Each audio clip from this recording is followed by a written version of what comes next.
మాజీ మంత్రి కొండా సురేఖ మాజీ ఓఎస్డీ సుమంత్ వ్యవహారం సంచలనంగా మారింది. ప్రభుత్వం సుమంత్ను మంగళవారమే ఓఎస్డీ పోస్ట్ నుంచి తొలగించగా నిన్న ఆయన్ను అరెస్టు చేసేందుకు పోలీసులు ప్రయత్నించారు. జూబ్లీ హిల్స్ రోడ్ నంబర్ 10లోని మంత్రి నివాసంలో సుమంత్ ఉన్నారన్న సమాచారంతో టాస్క్ ఫోర్స్ పోలీసులు రాత్రి మఫ్టీలో అక్కడకు వెళ్లారు. ఈ సమయంలో మంత్రి కొండా సురేఖ నివాసం వద్ద హై డ్రామా చోటు చేసుకుంది. అక్కడకు వచ్చిన టాస్క్ ఫోర్స్ పోలీసులతో కొండా సురేఖ కుమార్తె సుస్మిత వాగ్వాదానికి దిగారు. విషయం తెలుసుకున్న మంత్రి కొండా సురేఖ ఓఎస్డీతో కలిసి కారులో వెళ్లిపోయారు. కొండా సురేఖ వెళ్లిపోయిన అనంతరం ప్రభుత్వంపై కొండా సుస్మిత సంచలన వ్యాఖ్యలు చేశారు. తమపై బురద చల్లేందుకు కాంగ్రెస్ పార్టీ పెద్దలే ఇవన్నీ చేయిస్తున్నారంటూ సుస్మిత ఆరోపించారు. తన తల్లిదండ్రులనే లక్ష్యంగా చేసుకుని కుట్రలు పన్నుతున్నారని అన్నారు. బీసీలకు ప్రాధాన్యం ఇవ్వాలని రాహుల్ గాంధీ అంటుంటే పెద్దలు తమను తొక్కేస్తున్నారని అన్నారు. సుమంత్ను అడ్డం పెట్టుకుని సురేఖను అరెస్టు చేసేందుకు మహిళా పోలీసులు వచ్చారని ఆమె ఆరోపించారు. వరుసగా తప్పులు చేస్తున్న బీఆర్ఎస్ నాయకులను వదిలి తమపై పడుతున్నారని విమర్శించారు.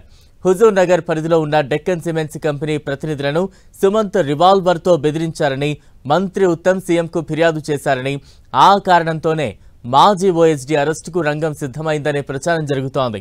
అయితే ఉత్తమ్ ఫిర్యాదు చేసినట్లు ఆధారాలు కావాలని సుస్మిత డిమాండ్ చేశారు. ఆరోపణ అనేది వాళ్ళు చెప్పాలి. వాడు రాజకీయాలలో లేడు.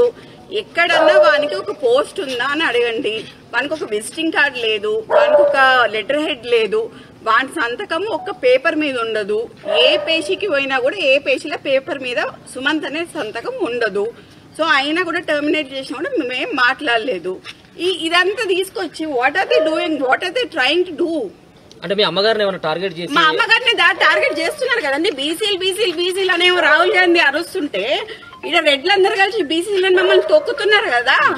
ఇప్పుడు ఎక్స్టార్షన్ చేసిండ్రు అని మాకు వచ్చిన సమాచారం ప్రకారం ఏంటి అంటే సుమంత్ గారి మీద అభియోగం ఏంటి అంటే సుమంత్ గారి మీద అభియోగం ఏంటి అంటే ఉత్తమ్ కుమార్ రెడ్డి గారి హుజూర్ నగర్ కాన్స్టిట్యున్సీలో డెక్కన్ సిమెంట్స్ అనేది ఉన్నది. డెక్కన్ సిమెంట్స్ లో ఉన్న ఆయనని మా సుమంత్ ఓఎస్డీ అతను పిస్తల్ పెట్టి ఎక్స్టార్షన్ చేసిండ్రు అని చెప్తున్నారు.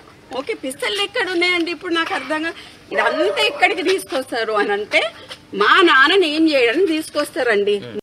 కొండల రెడ్డి, తిరుపతి రెడ్డి వీళ్ళకి ఎందుకండి గన్మెన్లు?